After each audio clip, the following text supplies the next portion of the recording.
We are now live. Well, thank you, Anna. Just leave it a few minutes to allow everyone to come through from the green room. And we're looking to just kick off at 11 o'clock fairly promptly. Thank you to everyone for joining us.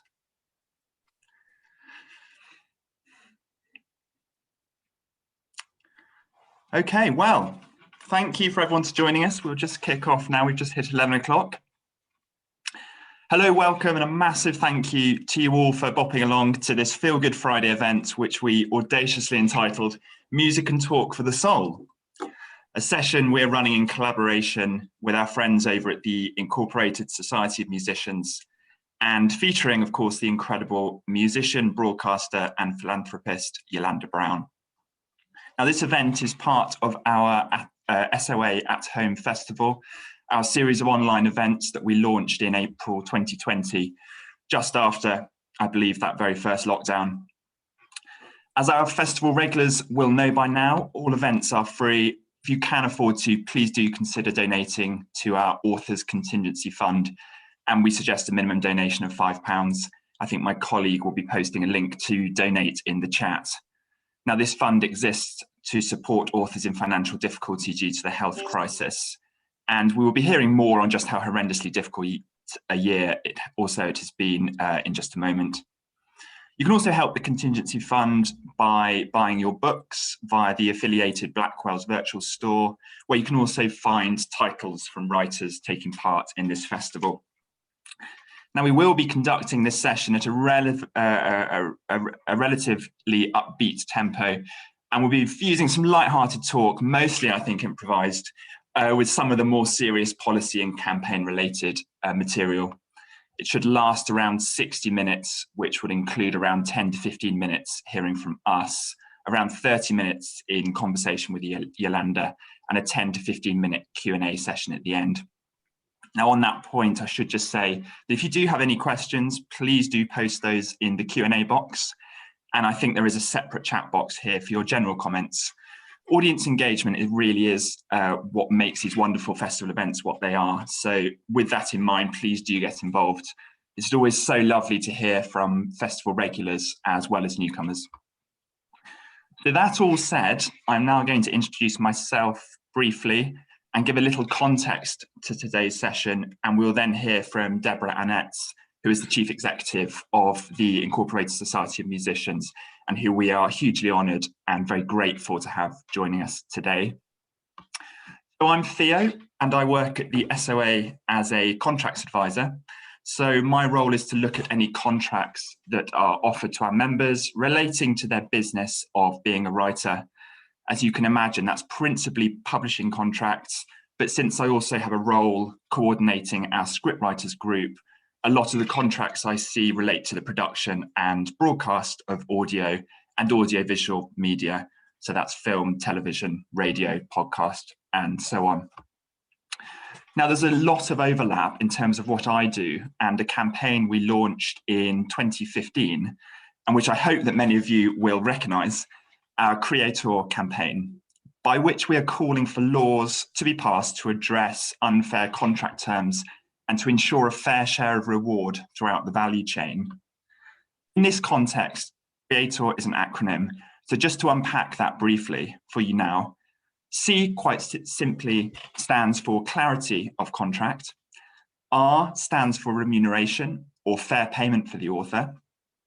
E stands for exploitation or the actual use by a publisher of the rights it has been granted. A stands for accounting, or in other words, transparent reporting on income. T stands for terms of contract, which should, of course, be reasonable. O stands for ownership, or rather the acknowledgement of the writer being the creator of a work. And finally, R stands for reasonableness. So we ask that all clauses are subject to a general test of reasonableness, including a list of defined clauses which automatically are deemed to be void, and a general backstop that will see any contract clause that causes a significant imbalance in the parties' rights and obligations to the detriment of the author regarded as unfair. Now, this campaign was thankfully picked up and supported by the Creators Rights Alliance, where we sit with a number of other campaign groups, including the fantastic ISM. It was also as part of the Creators Rights Alliance that we made a joint policy submission ahead of the spring budget on the 3rd of March this year, as part of our wider efforts to lobby for support for writers, so many whom have suffered such hardship during this pandemic. We were pleased to see the Chancellor commit to a further £400 million for the Cultural Recovery Fund, which was first launched in July 2020, bringing the total of that fund to just under £2 billion. But we remain concerned that not enough of these payments are making their ways through to the authors, so we are pushing the Arts Council, amongst others, to ensure authors receive their fair share. I'm sure Deborah will touch on this too, but we were profoundly disappointed to see that the criteria for help from the Self-Employment Income Support Scheme was changed only marginally and still excludes a vast number of writers, many of whom have portfolio careers, meaning that they fall foul of the requirements that applicants have to receive over 50% of their earnings as self-employed income. At the SOA, we were also disappointed not to see the VAT zero rated on audiobooks, following our successful campaign to zero rate VAT on ebooks, or the public lending right funding increased. And actually, I think that was one of our collective asks as part of the Creators Rights Alliance. Or indeed any funding to improve development of and access to crucial educational resources, or funding towards our own Authors Contingency Fund, which has done what it can to support awarding over £1 million in the past 12 months. And we are and remain incredibly grateful to every single contributor to that fund. So that's quite enough from me. And so now for the picture from our friends on the Creators Rights Alliance, the ISM, I'm going to hand the baton over to the ISM Chief Executive, Deborah Annetts. Deborah, over to you. Thank you so much, Theo. And I love the idea of a feel-good Friday, I must admit. After the week I've had where I've spent most of my waking moments tackling government over Brexit, I'm not sure I feel very good this Friday. I'm really looking forward to the weekend. And I think there are lots and lots of parallels between writers and musicians. They tend to both have portfolio careers. I think they've all suffered tremendously badly from the past 14, 15 months or so, when so many musicians have not been able to work at all and have been turning themselves into Amazon drivers instead. So it has been unbelievably dire on the music front. So I'm not sure I'm going to be very upbeat. So apologies in advance. So the ISM was set up in 1882, and we were set up to do two things, namely to promote the art of music and to look after the interests of the music profession. We have grown hugely over the last 10 years, and we now have close on 11,000 musicians, and they come from every single genre you can imagine. And they do everything from incredible musicians like Sir Simon Rattle through to well-known opera singers, piano teachers, rock and roll artists, you name it. They are in the membership at the ISM. But unfortunately, with an awful lot of musicians, they do not get paid particularly well. So again, they're a bit like authors. They tend to get paid about £20,000 per annum. And of course, many of them live incredibly precarious lives if they're not directly in the spotlight. Very few become Paul McCartney or Elton John. And I think that's a really important point that the government tends to forget. And instead, they are kind of knitting together their work through various jobs, some contracts, some casual work, some freelance, a lot of 0 hours, etc. And because so many of them are in these very precarious roles, they can be dispensed with very, very easily by their contractors or employers. And it's because of that that we have a mantra at the ISM, which all staff can chant. And that is jobs and money, jobs and money. That's what we care about more than anything else for the music profession and our membership in particular. And we also know that there's a huge discrepancy in terms of the power balance between the musician on the one hand and the amount of power that the publisher, label, record label or whatever may have on the other hand. So I kind of think of it a bit like the mill owners of the 19th century. So if you think of the Gaskell novels, North and South, etc., that extraordinary discrepancy in power. And that is very much what you see in the music profession. Many musicians are desperate for that deal with the record label. They think it's going to be absolutely brilliant. So we have two copyright lawyers who literally spend their time just wading through record labels, contracts to make sure that our members are not going to get exploited. And I think that goes to many of the services that we provide. We do a huge amount of work in legal. It's not just contracts, because we also have lots of music teachers, and some of those will be employed. And so we also look after them in terms of their employment rights, unfair dismissal, grievances, discrimination, etc. So a lot of the services that we have, and I suspect it's very similar for the Society of Authors, is based around looking after the rights of our membership.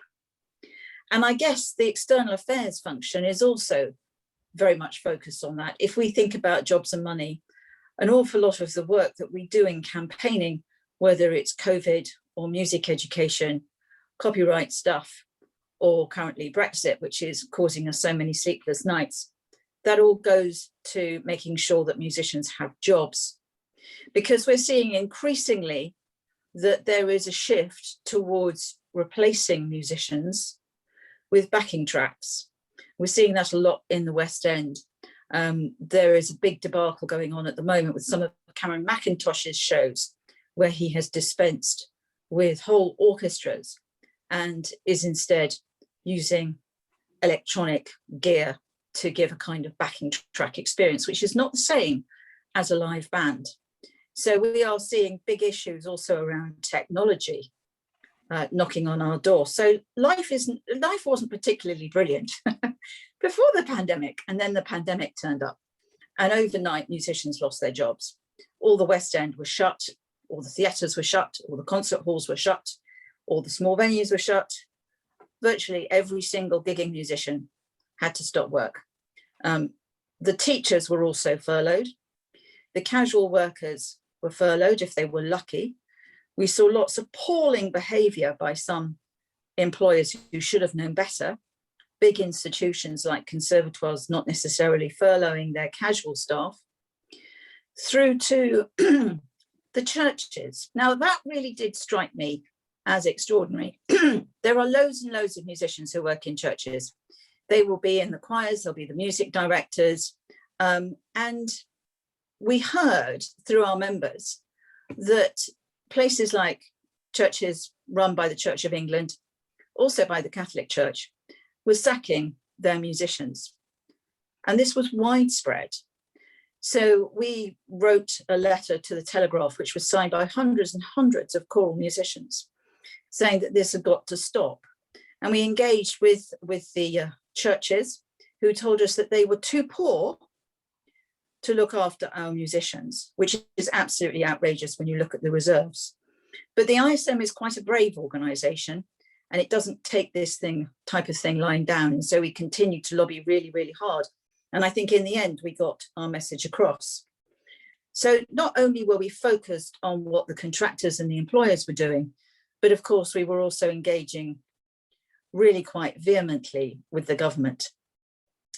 In fact, from about the end of February on, we could see last year that things were going to be incredibly bad for the music sector. So we started lobbying the government in relation to some kind of support for the music sector, because as I said, most of these people are freelance. They don't get sick pay, they don't get holiday pay. They're only going to end up, if they're lucky, on some kind of minuscule benefit from the state. So we knew that we had to do something. So we campaigned really, really strenuously, and we were delighted when on the 26th of March, the Chancellor, when he made his announcement of the self-employment scheme, put musicians right at the very top of the people who were going to be protected. And we were delighted Of course, what we hadn't bargained for was some of the small print. And when we started unraveling it, we could see that there was going to be real problems for musicians with a portfolio career who, as Theo said, were actually split between the employed and the self-employed models. That, like many other organisations like the Society of Authors, we have lobbied on, but there are still many, I think there are 3 million people excluded from the help which the government has been offering. And that's a lot of people, and a lot of them are in the creative industries, which shows the issues really around the model of freelance and employed work. It really does show that there is an issue there. So we have also seen COVID then knocking into education. DCMS were tremendously concerned about aerosols, and we heard endlessly about aerosols and wind instruments. And we thought, we'd be able to navigate this a little bit. And then Public Health England got involved and said, no, you can't possibly play a brass instrument or a wind instrument, and you can't sing either. And it all became unbelievably complicated as to what you could or couldn't do. And we have members across the whole of the United Kingdom. And everybody, and goodness knows why, but every single devolved nation decided that they were going to take a different approach in relation to performance and education. So my staff team suddenly found themselves turning into people advising in relation to COVID, when in fact they might have been engaged to do marketing. So I have to say the ISM staff team have been brilliant at pivoting into an area where frankly they had not been engaged to work. So they have all become experts in relation to COVID guidance across the 4 nations. Now, that sounds so simple, and it's not, because the COVID guidance is often unintelligible and then will conflict with another government department. So in music, we saw conflicting advice coming out from the DFE by comparison to DCMS. And then sometimes the communities department got involved as well, because musicians go off and play at weddings. So you had all this conflicting advice, then you multiply it by 4 because it's all happening in Scotland, Wales and Northern Ireland. And so we ended up having to take on more staff simply to be able to interpret government advice and then share it with ISM members. Repeatedly over the course of the last year, we had to work with other organisations from Equity across to Musicians Movement in order to persuade government to continue with the furlough and self-employed scheme. I think the last letter we wrote, which was a big letter with 2,500 signatures, was in October of last year, and that was on the self-employed scheme. And we were delighted to see that that was extended through. Eventually, it will come to an end September 2021. It's still got lots of problems with it, but at least there's something there to support some musicians, but it's still not perfect.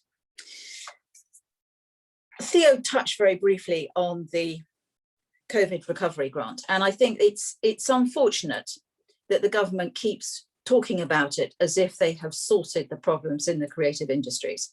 I was on an event yesterday called Carry On Touring, which is an umbrella body working across the whole of the creative industries, trying to persuade the government to do something about the shocking impact of Brexit on the creative industries, because it's not just music. Fashion is really badly affected, theatre, dance, the visual arts, etc. And Caroline Dinenage popped up at the end and gave a little speech and said, talked about the recovery grant and how it was absolutely brilliant and how we should all be incredibly thankful. The only problem with that, of course, is that no freelance musician has had a whiff of that money. Nothing. It's gone to institutions, it's gone to buildings, it's gone to the staff within those buildings. And I absolutely understand that, because you need to keep the infrastructure going, but you also need the talent to put into the infrastructure. And I think that is something government just doesn't get.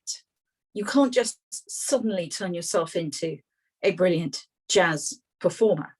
that takes years and years and years, and you need to keep those skills honed. Likewise with opera singers. And musicians are incredibly good at maintaining their skills and being entrepreneurial, being incredibly flexible and finding new ways, etc., etc. But they do need a break. And at the moment, we're not really seeing the government understanding the issues. And in particular, we can see that demonstrated with the COVID recovery grant and also with the self-employed scheme. And lastly, I just want to come on to Brexit, because I have referenced Brexit a few times. And it is the thing which is now dominating the lives of music. I think it is going to ripple across a lot of the other industries. It's already affecting fashion incredibly badly. Theatre, I think, is beginning to see the impact. And last year, we did 2 large-scale pieces of research. We're known for our research. These are really very rigorous pieces of work. They're thought-led, detailed evidence is taken from across the sector. And then we turn it into policy recommendations, which we share with the government. So last year we did 2.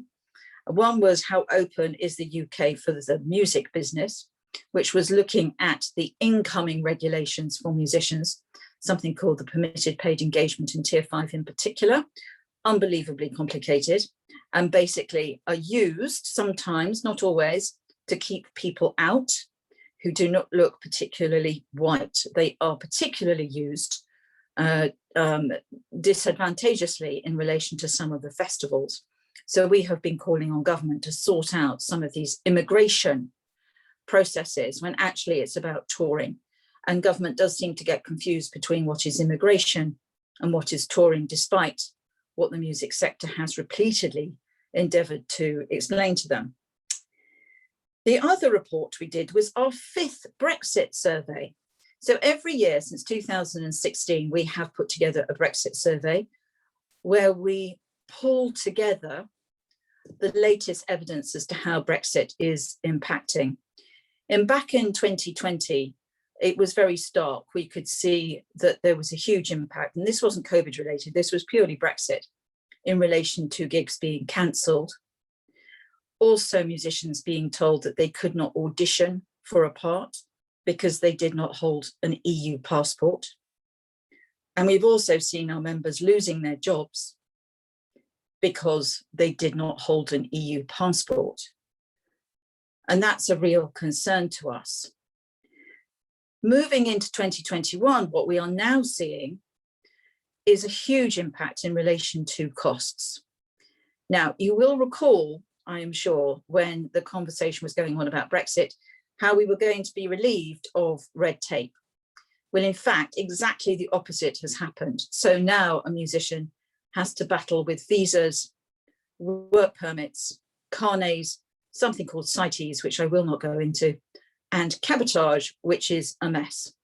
So, and those are just the 5 main things. I won't go into all the difficulties around tax and social security. So we have now been left with this mountain of red tape, which is not only incredibly hard to navigate, but incredibly costly as well. It's virtually impossible to work in Spain without paying £1,000 for your work permit, visa, etc. And it's not just the cost, it's also everything else that you have to get, like a certificate saying that you're not a criminal, and you have to hand in your passport. So these are huge difficulties, which is why we've been working with the rest of the music sector to say to government, look, there are solutions to this, and they're actually solutions which are set out in a letter which we coordinated to Boris Johnson, went in about 4 weeks ago, signed by over 300 organisations, which set out very simply what the solutions are, something called a visa waiver agreement. And then the government also needs to go off and have talks with individual EU states to put in place bilateral agreements.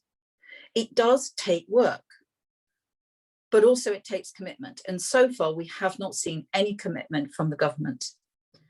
Now, the music sector is already seeing tours cancelled. Already we're seeing that from now on to the end of this year. Some parts of the business actually don't know how they're going to be able to get across the channel in their trucks because of the new cabotage rules. It's an absolute disaster. It's an absolute disaster. I cannot stress that too much. So please, please, please, if you have a spare second, write to your MP about how Brexit is impacting on the creative industries, because we believe profoundly that culture should be cross-border. The borders should not stop collaboration between artists. And that doesn't just apply to musicians, it also applies to writers. So it's something that we can all very much join forces on, not that dissimilar actually to the self-employed scheme, because we have so much in common as a sector, I would say, across the creative industries. We hear the same issues all the time. How do you protect your intellectual property? How do you make sure you're not ripped off in your contracts? How do you make sure you get paid? Big issue for musicians. And now the issues around Brexit and the ability to work in Europe and to tour specifically. So there's lots that we have in common. Now, the ISM, as I said, was set up in 1882 to protect the music profession. So as far as we're concerned, we're going to keep on going in relation to the Brexit challenges, and we're not going to give up until government does something. And Boris Johnson did say about 4 weeks ago that they were going hell for leather. Well, so far, all they've done is produced a bit of guidance, which isn't actually accurate. So we have to see a little bit more output, I would say, a little bit more output coming from the government to make good on what he said they were doing. So I'm not sure that has been incredibly upbeat. I probably sound a bit irritated, actually, by the end of the week I've had. But hopefully that's just kind of given you a picture as to the challenges facing the music sector at the moment. Well, thank you, Deborah, for speaking with such passion and eloquence. That is, it's incredible. Whilst not upbeat, it's incredibly helpful and useful. And I would echo your call for writers and musicians to get involved by lobbying your local MP, and also follow all the work that the ISM and the SOA do, and the kind of work that we publish on our website, and also sign up to all our kind of emails and social media, etc. And also just feed back to us about what the picture looks like, because it's only through your, it's only through what you tell us that we're able to kind of move forward as unions and take those representations forward. So thank you so much for joining us. That was absolutely amazing. And now I would love to just bring in YolanDa Brown, MOBO award-winning saxophonist, YolanDa Brown, I should say, broadcaster and philanthropist. There you are. Hi. Hello. Welcome. Hi. Thanks for having me. Yeah. Well, one thing you might not know about me, YolanDa, is that I play a little sax. Well, I love this. A club soprano, no less. Yeah, soprano. Yeah, I play soprano. Oh, that's brilliant. Full disclosure, I thought I'd put that on the table just before. I love it. So yeah, so I've, in preparation for today, I had a look at your website, your biography, and wow, what an amazing journey you've had, and what a wonderfully diverse and rich tapestry experience. It is that. It is that. Yeah. Still growing. Yeah. So I mean, a general question may be, but how much would you say the career that you've crafted for yourself is a result of an accident, and how much by design? I guess semi by design. I think I live by the idea that when opportunities come, take them. You never know where it's going to lead. And I think with that in mind, it's just opened so many doors. Of course, music is the basis for all of it.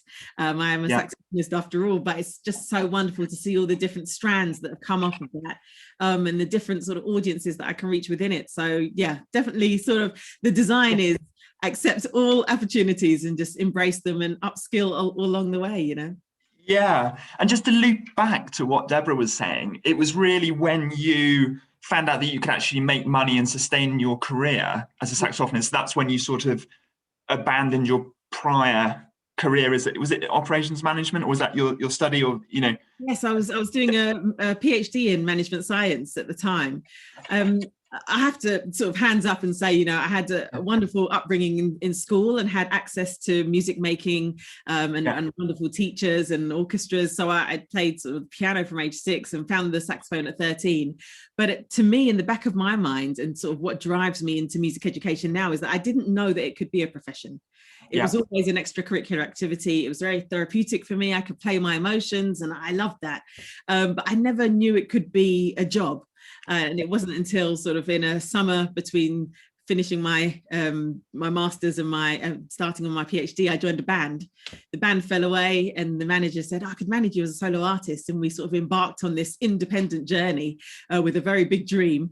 And as you say, sort of understanding that, you know, as an unknown artist, I didn't go to a conservatoire, I didn't come up under anybody's band. What booking agent is going to book me? What label is going to be interested? And in the end, it just became an independent musician's journey.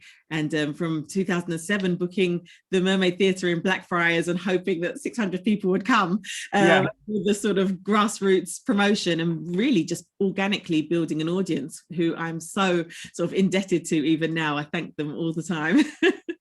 Wow. And also you've got some quite considerable presenting experience as well. I think you co-present Loose Ends on Radio 4 and amongst others.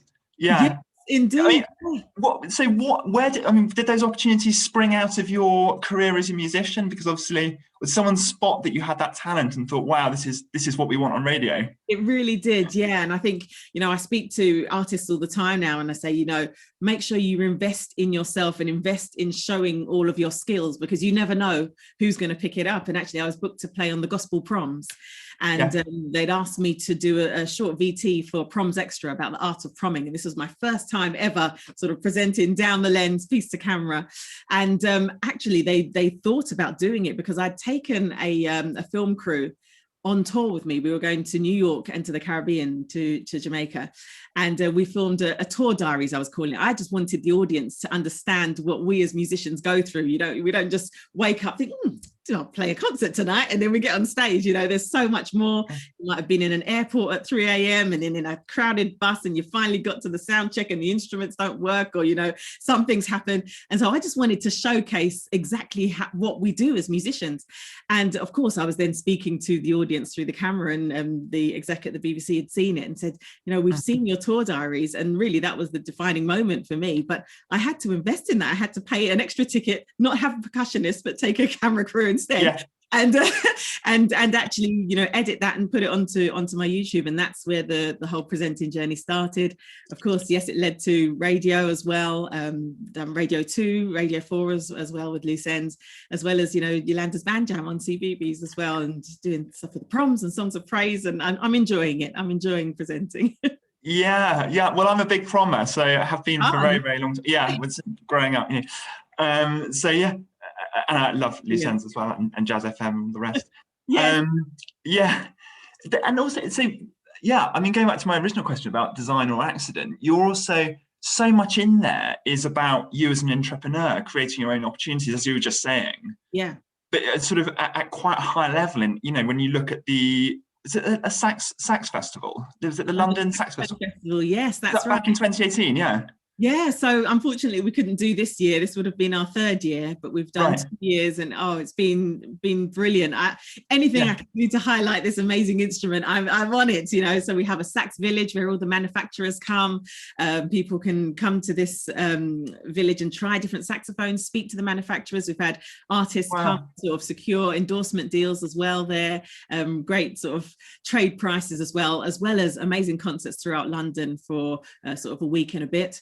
And concerts for children as well. So it's been great. I wish we could have done it this year, but we're on it for next year. We'll be back. 22, is that right? Yeah. Absolutely, yes. I hope we'll all turn out to support that. That would be great. Please. Yeah. So looking at your career as a journey then, again, is there anything in there that particularly took you by surprise, or that it really had such an amazing influence or effect in terms of where you are now? I know you spoke about your transition to presenting. Was there anything else, maybe, I don't know, a little sort of story in there that you thought, wow, you know, that day changed my life? Is there anything? Gosh, I don't know if I can pinpoint anything exactly. I do see it as, you know, my favorite phrase is gigs get gigs, and that's the same in terms of as things grow. What I have been sort of surprised about is the extension of everything. Music is the base, and I continue to tour the world and make albums, but I think this year has been quite a defining one for me. Of course, we've just heard about the effects of COVID and the fact we were on tour in Australia in March. We'd done 2 weeks, had another week to go, and everything just stopped. The Grand Prix across the road from our hotel was cancelled in Melbourne, and then the festival in Sydney that we were meant to be flying to went. We had one more show, which almost felt like, you know, Armageddon is coming. We're going to enjoy this. It was a full packed jazz club, and you know, we just really went for it and had such a great time that night. But that was it. That was the last time that I was on stage with an audience. And I think at first, you know, you get that kind of feeling of what happens now as a musician and as an independent musician. Touring is where I make my money, you know, from merchandise, from the fees for the shows. That is my bread and butter. And I'm so thankful that I had these other strands, including presenting, being able to have my radio shows when productions could open again. I was able to do, you know, young jazz musician, and, you know, keep money coming in. But you do get that feeling of what happens now, you know, and similar when we're speaking about Brexit, you get that kind of similar feeling of, where are we going with this? What is the plan? And I think those multiple streams have been really, really important for me. I also had a baby in January of 2020. Congratulations. So I was quite good, thank you. I was a little bit glad that the first couple of months was kind of softened because I was able to be at home with the baby. I'd taken a 6-week-old and a 6-month-old to Australia and had to fly home into lockdown. But, you know, I was glad for that. But when sort of, you know, the kids are growing up and you're thinking, actually, when are we going to get back out there? And, you know, calls with my agents say, this is postponed, this is cancelled, we're not sure what's happening here. It is a really, really scary position to be in. And my thoughts go out then to, you know, the venues and the sound engineers and the session musicians. At least I have these other strands. And we really do need to sort of push forward and support each other to get back out of this. Yeah, and the point that Deborah made about, you know, you can't simply turn this talent off and, you know, and then back on again when people are ready for, you know, to return to normal. It has to be kind of sustained, developed. It does. You know, whilst not on stage, it has something needs to be going on there, and then there needs to be the support for that. It does, sorry, the defining moment I forgot to say to you for me was that I was asked to write music for animation, which I hadn't thought about. You know, I had thought about presenting, I had thought about radio, but writing music for animation I hadn't thought about. And we got a call from Sesame Workshop, who obviously makes Sesame Street, and they're doing a new animation called Bees Block. And from that I've been able to set up my own studio in King's Cross, and now I'm sort of working from an office, if you like, rather than from a suitcase and a saxophone case. But it's been lovely to be able to still be making music, still be creative, but in this different remit, which I've really enjoyed. Yeah. Wow. So if we can talk about your music then, because I mean, you know, perhaps you might like to talk more about the music you've just been, you know, creating for the animation. But, you know, I was reading about, well, I mean, your 2017 album, Love, Politics, War, that I think you called, did you call it sort of pop reggae, this fusion that you have between the jazz and posh reggae. Posh reggae. Yes, posh reggae.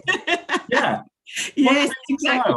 Well, you know, as I say, I didn't sort of come up through the natural channels of becoming a touring artist or a musician, and I play very much from feel. It's all improvised, and I found very early on, after making my debut album, which was a mix of all genres that I love. You know, I grew up in a household where we play everything from opera to classical to reggae to funk, everything's in there, you know. And so my first album was that mishmash, and then I had to hone in, and actually I felt that my natural rhythm had that reggae undertone, you know, be it in the bass line, be it in the drums. I love jazz. I love the chords of jazz. I love the improvisation, the fact that you can go anywhere and there's no rules. And of course, the soul, the heart of the music. And so my music is a mix of reggae, jazz and soul.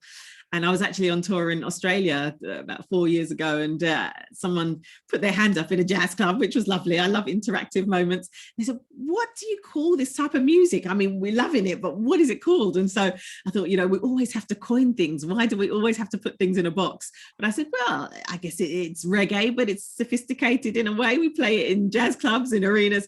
If I called it posh reggae, would you understand that? And then it just snowballed from there. Now there's merchandise, there's t-shirts and bags and all sorts with posh reggae on it. And so, yes, now I've created my own lane, and that is the genre.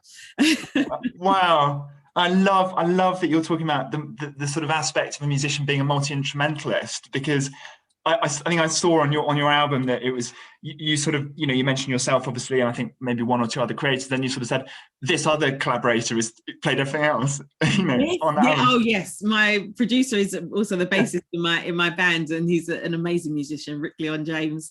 And we work so well together, because I can sort of say my ideas, he has his ideas, and it all comes together really nicely. But that is exactly it. We've got musicians that haven't been able to work, but actually they're so talented and can play anything and everything, and you don't want that to not be showcased, and I think we really need to make sure we support our music industry coming back, because there are absolute gems out there that need to be seen.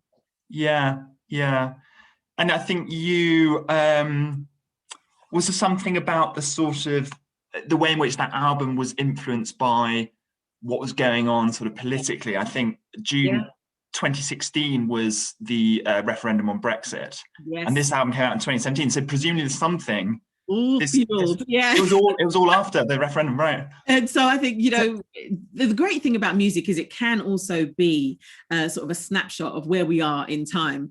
When I listen to the album now, not a lot has changed, so it just shows that it can still be relevant. But I think I'm very much inspired by Marvin Gaye's "What's Going On," for example, and that's that's been. Was it yesterday? It's the 50 years since it was released. Wow. And, it's still as relevant today as it ever was. And I think that's the great thing about music. We will be hearing this a lot with music that's been coming out from musicians that have been creating during lockdown, because all of those emotions, the way to channel it, the way to make it make sense is to put it into music.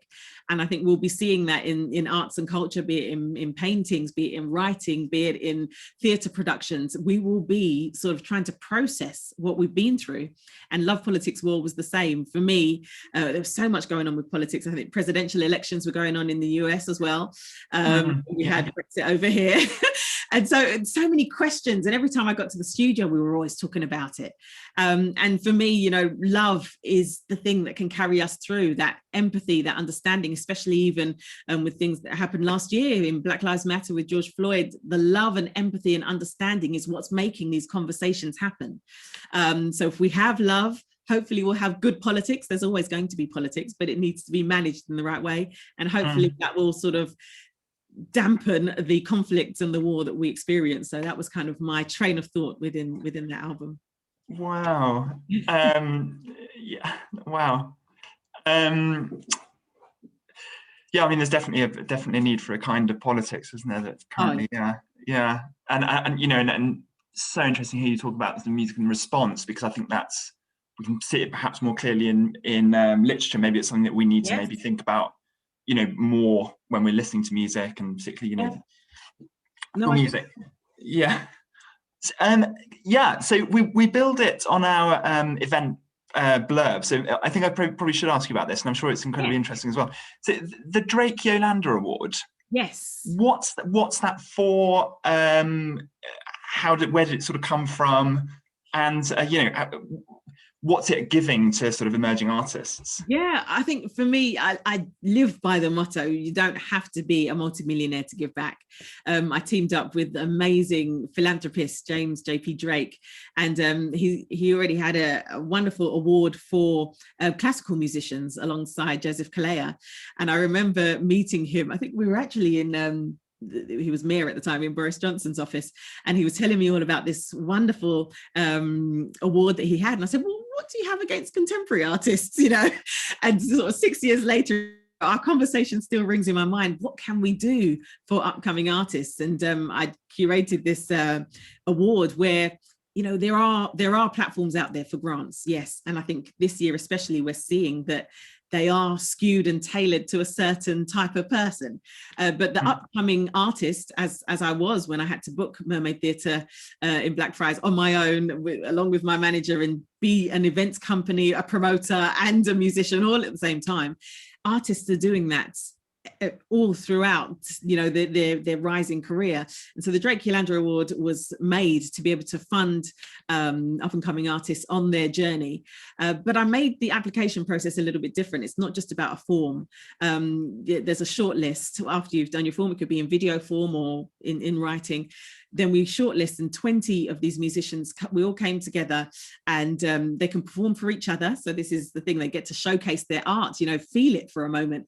I had a panel of industry judges, and then we all sat down panel to one with each musician and really understand, what is it that you're trying to do? Is it that you need more PR? Is it that you need marketing? Are you trying to, you know, get the last couple of £1,000 so you can master your album? What is it that you need?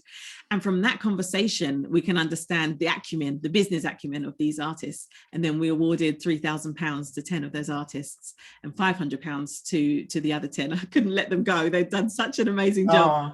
And, you know, just seeing them a year on has been really great, just to see how they've grown. Of course, the panel also challenges them and then says, have you thought about, you know, radio play? Where is this style of music going to be played? Are you going to be touring? Do you need to look for an agent?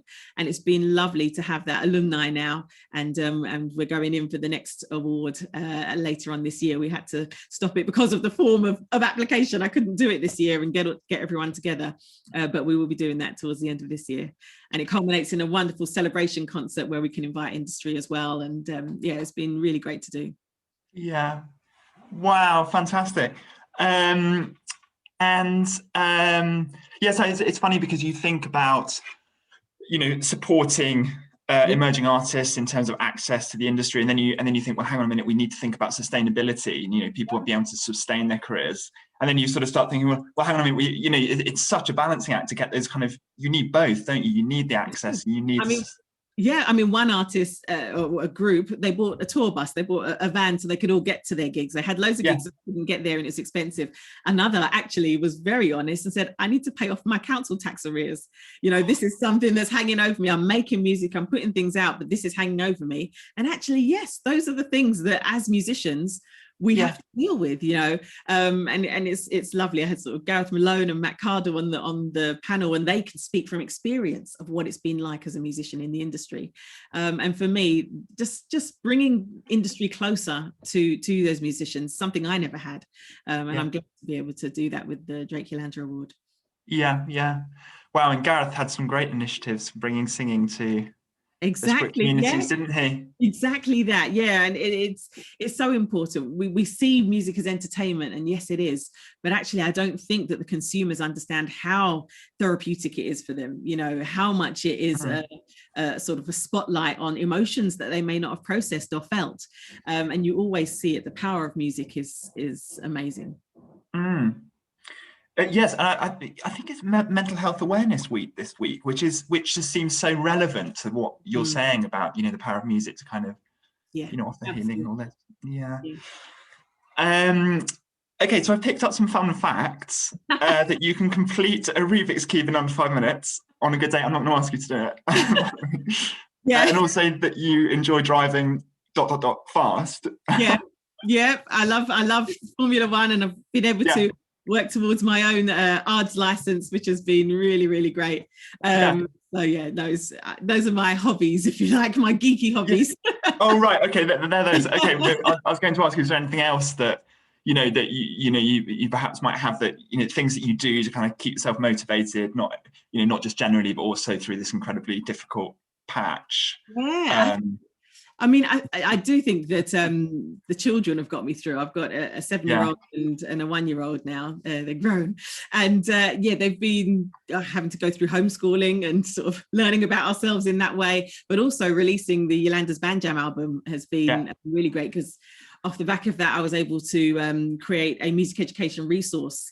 And as we've heard, you know, not being able to sing in schools, stopping the lessons, all of that creative energy is needed even more to process what's going on, you know. Being even my daughter, she came to me at the top of lockdown and said, okay, I need to do something. I think I'm ready to learn the saxophone. And I actually got her a curved soprano. As it was, I actually got her one. Yes, she's got one downstairs. But actually, it just made me think. I'm glad that I'm able to give this to her. But what about those other children that don't have access to it or would like to get involved or figure out a way? How does that happen? And so I was able to release this resource in collaboration with Sony Music Magic Star, Super and Twinkle, which is great. We had over 30,000 downloads. We had parents doing it with their children at home, using the music from the album, actually as well, processing your emotions. How does the music make you feel? Can you draw it? Can you let me know how you're feeling? And I've had reports back and worksheets back, just demonstrating the conversations that teachers and parents have been having with the children, how it's opened up that forum for discussion. So music education is so important and definitely kept me going during this time, just wanting to give back and make sure I can spread that joy, if you like. Yeah. So I mean, I wouldn't go as far to say, it's something good that's come out of the pandemic. But do you think this kind of digital, a sort of more advanced use of those kind of resources is here to stay? In terms of, I think it is here to stay. I don't think it replaces the person-to-person contact. I think it needs to. The wonderful thing now that you're seeing is, I just recently did some work with the London Philharmonic Orchestra, and they were creating 3 films based on pieces of music. And usually they would have the children in the auditorium, either from schools or with the parents. And they've now not said, we're not doing it this year. They've done it in video form, but it won't replace it. Nothing beats live music, as we've heard. So, but at least now we'll be thinking, oh, maybe we should film this and make it available to those that couldn't make it today. So I think it's here to stay, but it definitely cannot replace the in-person contact at all. Yeah, that's a very good message, actually. I should ask, when was your is this available to buy, and from where, or was it a BBC broadcast production? The album or the the album, the album's on Spotify, so you can on Spotify. Spotify, and is online as well, so you can watch that. And then the music videos, being able to get out and film some music videos during lockdown was nice. And so we've released that, and the resource is still available on Twinkle, and there's more being uploaded as we speak, which has been really great. Oh wow, that'd be really, really fun to check out. Right, well, I should just bring in some questions. We're just entering our Q&A segment. I had one in by email. Thank you for sending this, John. John asks, are you ready? Yeah. So if you were without connections in the music industry and were convinced that you had written a #1 Christmas hit, how would you go about getting it to the right people? Well, I was without contacts in the music industry, and that's exactly where I was 10 years ago. And sometimes I even think I'm still there now. I'm still an independent artist. What the amazing thing now is, social media has actually become a way to release music and grow a fan base without actually having to book a venue and get them in. So I keep thinking, in the old days, all I had was MySpace. But wow, we had people into venues, and you didn't have YouTube and all of that. So now you can actually create a worldwide audience with that. So when people talk about marketing now, back in the day, you'd think marketing was billboards and flyers. Marketing now is spend online. How can you sort of use the algorithms that are on offer, from optimization on Google searches through to YouTube and the rest, to make sure you can access this audience. It is always going to take money. If you think that you've made an amazing Christmas single, try to understand the business. When do you start promoting that? How do you do other things? It's more than just putting the music out. How do you engage an audience that they're going to be interested in whatever music you're putting out? And I'm learning that all the time. It's not just about, if you have an album coming out, sometimes you're not even talking about the album. You're talking about something else that leads them to the music. And you do have to think outside of the box of, how are you going to market this piece of music? If you can get contacts in terms of, a plugger to get radio play, if you know where it could be potentially played. Again, I make jazz, there's one station here, and then, where else are people going to hear the music? So it's a different business model. But you can do it by yourself. All of my albums are self-released. We made our record label. We found out about the distribution channels and have been able to distribute it via Universal. Yeah, I think you need to make sure you have budget, first of all. If you want to release a single, it's an expensive process, but you can build that audience for yourself. on social media.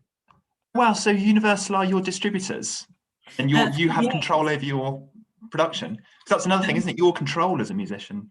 Well, it's all in my control, but we're able to use the distribution channels. I mean, it's all changed again, because distribution now is Spotify, Apple Music, Amazon, whereas before you want to get into HMV, and then how do you get racked on the, you know, I remember walking into HMV and finally seeing my album racked on the side of an aisle and thinking, gosh, that was what my money for distribution was going on. It is different now. You can even release on Spotify by yourself. You don't need to use a distributor, but all of that, it's a lot of research, but it is possible to do it yourself. Yeah. And you get more of the money at the end, actually. You're not splitting the pie. Yes. Right, and another question in from Ruth, thank you. How can we encourage more young people to engage with composition and improvisation specifically? Yeah, that is my mission. Every time I'm on tour, wherever I am, be it Australia, in Europe, wherever, I always make sure that the promoter can get me into a school, a senior school or a conservatoire, and just speak about composition and improvisation. And actually just letting young people know that, yes, you can learn your scales, you can play pieces of music that you've been given the sheet music for. What do you want to say?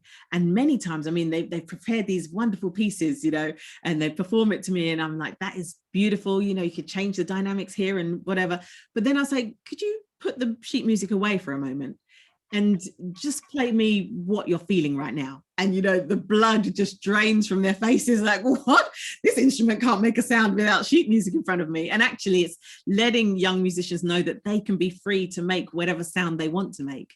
And you know, you have to instill the confidence. It takes a lot of confidence to do so. But actually, once you see them get it, then you sort of encourage them to record themselves. We've got wonderful ways of recording on phones, on computers now. And if they can record themselves and then maybe hone it down, you've actually composed. And I think once you break it down to those simple measures, you'll see that young musicians think, this is possible. I can actually write my own song. I could think of a different part. How does the drums go? Is there bass, or have I got a harp, or is it a cello? You know, let me work with different sound textures. And I think for our teachers, they're doing an amazing job. But for our teachers, it is good just to come away from sort of the set piece for a moment and just allow them to be creative, and also be proud of what they've created. Let them perform it to their fellow peers, get applause afterwards, accept the applause and feel confident in what they're doing. And we'll see more creatives coming to the front. Yeah. And of course, they should follow you on the BBC. Absolutely, yes. What's the name of your followers? Banders? No, I don't have. Oh, the Band Jammers. Jammers. Yeah. Well, yes, Yolanda's Band Jam is for more of an early years audience, although teachers are using it in their schools for Key Stage 1 and Key Stage 2, because for me, it's music, you know.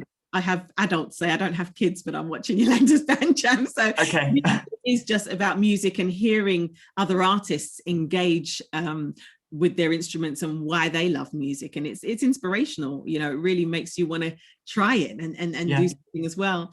And I think it's led me to want to share that even more. I've written some books during lockdown that will be out under Faber and Hal Leonard as well, about improvisation and also about music education and trying different techniques. So yeah, they'll be coming out soon as well. Wow, some amazing publishers there.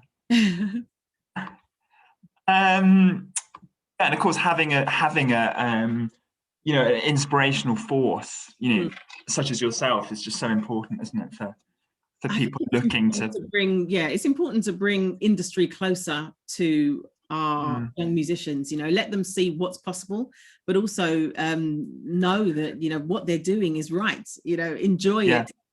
Find what's unique to you and sort of hone it from younger, and it will really become their staple then. Elaine asks, you have made some very excellent points about creativity and well-being.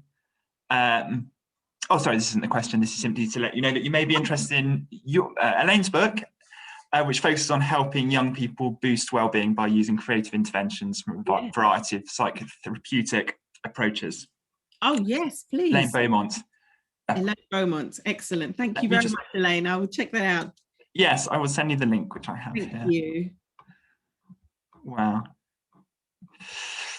Yeah, so just finally, you also have a role as chair of youth music. Yes. And that's one of several philanthropic positions that you hold. You're a celebrity ambassador, I love that term, for the Prince's Trust, Children in the Arts, Plan UK, World Child Cancer, and the London Music Fund. What kind of role, I mean, what do those kind of positions allow you to do in terms of sort of, broadcasting, the sort of support that you want to lend to the industry, and also the messages that you have for the people whose interests these organizations represent? Yeah, I think, the core theme through those is that I'm passionate about the next generation, and sort of giving the opportunities that either I didn't have or that I think I did have and were really important and instrumental to me. So as you said, Plan UK, Prince's Trust, just about, Prince's Trust giving young people opportunities to get jobs and really helping transition into work life is super important to me. Children in the Arts, giving children access to making music, the same with the London Music Fund. In fact, I've been a patron of the London Music Fund for nearly 10 years now. Oh, wow. And I remember giving out the first awards, and there's a wonderful young lady really passionate about her music, and this fund was able to help her learn a second instrument. She was 8 at the time, so she's 18 now, and she's in a conservatoire and she's really enjoying music. And it's just lovely to know that these things work, really to be able to give back. Over time, you actually can see the impact that you're having on young lives, and that warms my heart. It's payment enough, if you like. So I guess as a patron and as an ambassador, I'm available for the charities to give speeches, to give workshops, to encourage at any point, and I love that. It's really important for me.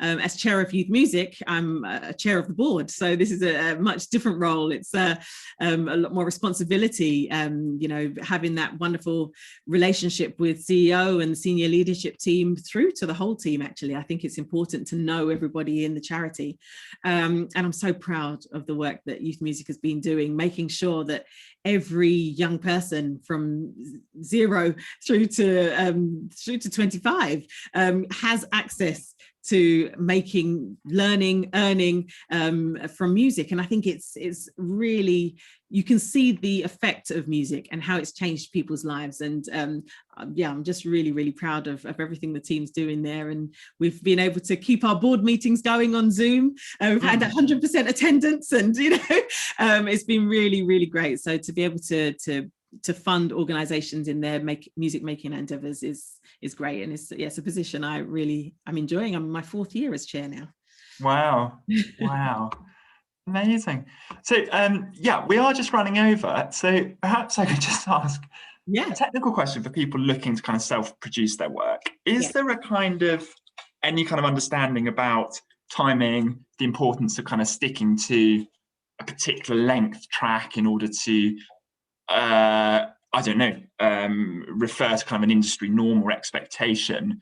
Or is your view that literally a track could be 28 minutes, it could be, an hour, but, it could be 2 minutes, it could be anything? Yeah, I think a track, it's what you're trying to say at the end of the day. Why is it that?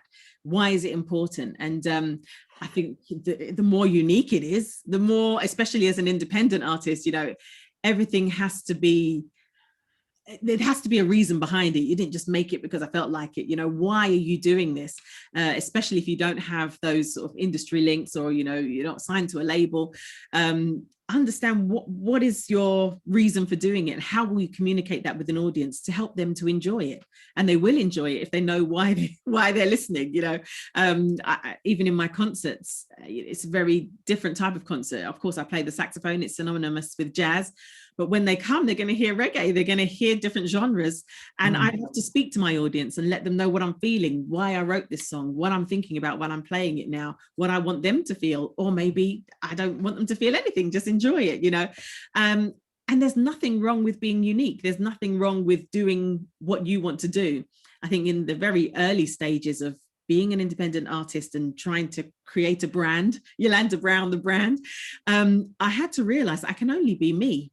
You know, I can only play as YolanDa Brown. I can only be me on stage. I can't sort of be somebody else. And so transcribing solos is great. You know, learning how other musicians approach music is fantastic in your research.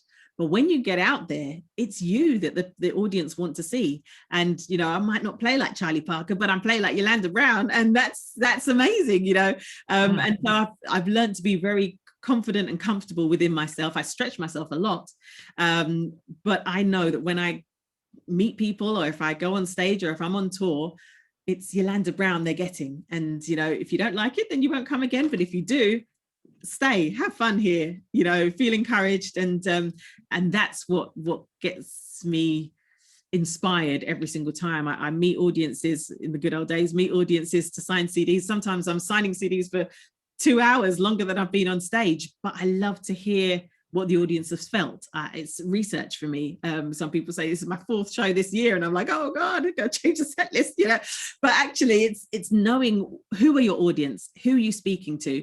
And one more thing I'll add to that is that I remember in the early days having lots of meetings with labels, and they were saying, you know, oh, YolanDa, what style of music do you make? You know, what's the box? And who are your target audience? And they want 18 to 25, or, you know, 35 to 40. They want this particular thing.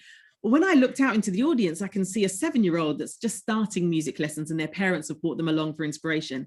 And I can see up to a 70-year-old, all the way in between, but I can see up to a 70-year-old who's loved jazz for years and is on a date night, and, you know, or out with his friends, and, you know, that's the audience. So I used to say in those meetings, everyone, and straight away, industry minds say, well, that doesn't work, that's not possible. But actually now, years on, I have an adult audience, I have an early years children's audience, I have this middle sort of audience that come out for a good night out, and it is everyone, and that's okay. So I don't ever allow yourself to be defined by anybody. Whatever you believe it is, try and communicate that. It will take time, but it's worth it because you can be you. Wow, I could speak to you for hours, but unfortunately we did only have 1 hour set aside. And of course, you've been YolanDa Brown. What an amazing message of empowerment that is, to be yourself. Oh, thank you. No, I hope people can. That's all we can be at this time. We need to be happy within ourselves, for sure. Yeah. Thank you so much for your time. Oh, it's been absolutely amazing. So yeah, it gives me great displeasure, in fact, to signal that it's time to begin the credential journey. That's a musical reference that will bring this event to its conclusion. I'll be so grateful if you'd just join me in extending a huge and very generous thanks to our contributors today, Deborah, Annetts from the ISM, and YolanDa Brown, of course, from, well, Jazz FM, the BBC, CBVs, the Proms, the International Touring Circuit, and so much more. Thank you also to the director of this wonderful festival, Sophia A. Jackson, and to our moderator who's been working behind the scenes today, Anna Gandley. And finally, thank you all so much for coming and your engagement with today's event. So the recording will be available on the SOA's Vimeo channel, together with recordings of previous events in the festival. Our next SOA at Home event takes place on the 25th of May. And that will be an industry insider session where you can meet the judges for our Somerset Morn Awards. Those awards have been running for over 70 years now, and they recognise our young authors of fiction, non-fiction and poetry. My colleague, Robin Law, will be leading that discussion. For more on that, head to societyofauthors.org/events to book and to check out our events programme online. And finally, just to wrap up once and for all events are free, and if you can afford to, please consider donating to the Authors Contingency Fund that is doing so much to help struggling freelancers as we negotiate these terribly choppy waters, and we suggest a minimum donation of £5. And I think Anna is going to just pop that link in the chat one more time for you. So thank you all, and let's continue this conversation. If you would like to, on Twitter, the festival hashtag is #SOAAthome. Thank you, YolanDa. Thank you for hosting us, Theo, and thank you so much for having me. That's a pleasure. Thanks. Bye. Thank you.